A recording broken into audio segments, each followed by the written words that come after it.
Good morning. How you guys doing? This Mike back with the thought of the day on February 2nd, 2026. First, I want to give honor and praise to Ahaya Shor Ahaya Bahashem Yeshai Ruachadash, Father, the Son, and Holy Spirit in Hebrew. Then I like to open with the serenity prayer. God, grant me the serenity to accept the things I cannot change, the courage to change the things I can, and the wisdom to know the difference. May your will, not mine, be done.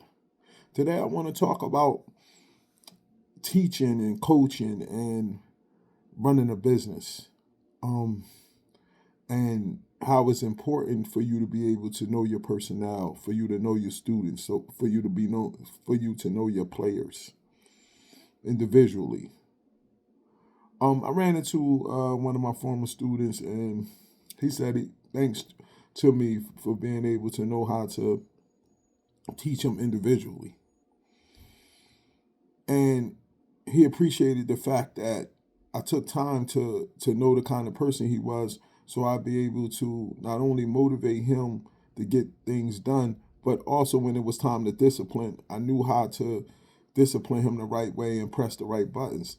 And that's so important when you're a teacher or a coach or a boss, because everybody under you is different. So you got to be able to understand how to teach differently, how to motivate differently, and how to discipline differently. And I feel like I'm qualified to talk about this because I had over 20 years of teaching. I have over 20 something years of experience coaching, maybe even 30 something. I started coaching at a young age.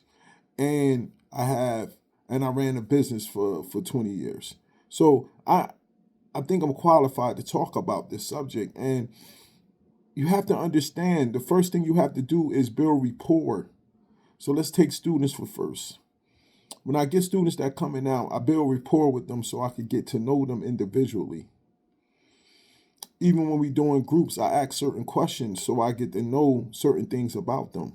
I might ask questions in my group about that center around parenting so I can know how they feel about each parent. So I know that when it comes later on in terms of disciplining them, what kind of approach to take. Are they used to taking instruction from men? You get what I'm saying? How is their relationship with their father? That helps me determine how I need to approach them when it's time for disciplining them. When in terms of teaching them, I have kids that learn by hearing, I have kids that learn by doing, and I have kids that learn by seeing. So let's say we're doing step one in recovery. When we're doing step one, we're gonna do some work on reading it. We're going to do some work on watching some stuff on step one, and we're going to do some work in writing about step one. And that way that I make sure that I touch every area so every kid can get a chance to learn. Because it's not so important of I did step one a certain way, but my way might not be able to teach everybody the same way. So I have to go to where they're at. I have to meet them where they're at. So when you're out there teaching, try to meet the students where they're at. But you don't know that until you sit down and have a conversation and you get to know them. You have to build rapport. When it comes in terms of disciplining them, I don't not try to call out students in front of everybody else. They're gonna shut down.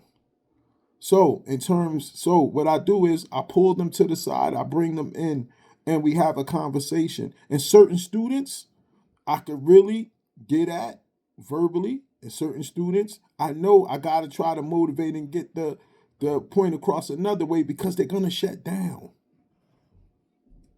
And it's my job to be able to discipline them in a way to get them better, not to destroy them. So it takes time. You have to with coaching also. When you coaching your players, figure out what way can I motivate this player without destroying them.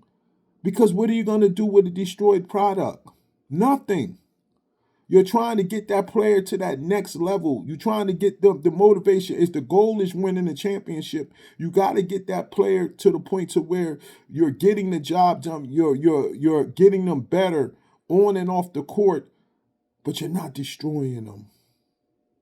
And that takes time for you to sit down and really take the time to learn your players. Learn them, man. Motivate them and learn them. You get what I'm saying? And when it comes to running a company, Learn your employees. If your goal is to get business going, and you have an objective, and you have a mission statement, and you have a goal at the end of the year to get some stuff done, know which thing motivates each employee. Some employees are motivated by money. Some employees are motivated by family. Some employees are motivated of just being able to complete some things. So when you talk to them, you got to know how to motivate them to get the job done.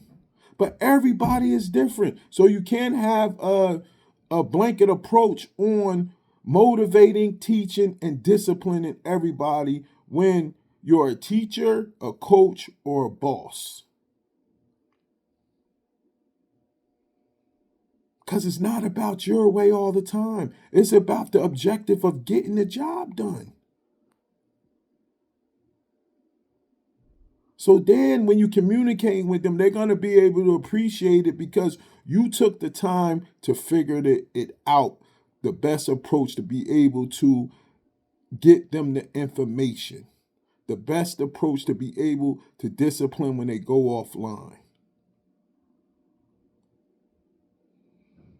This Mike, enjoy the rest of your day. Shalom.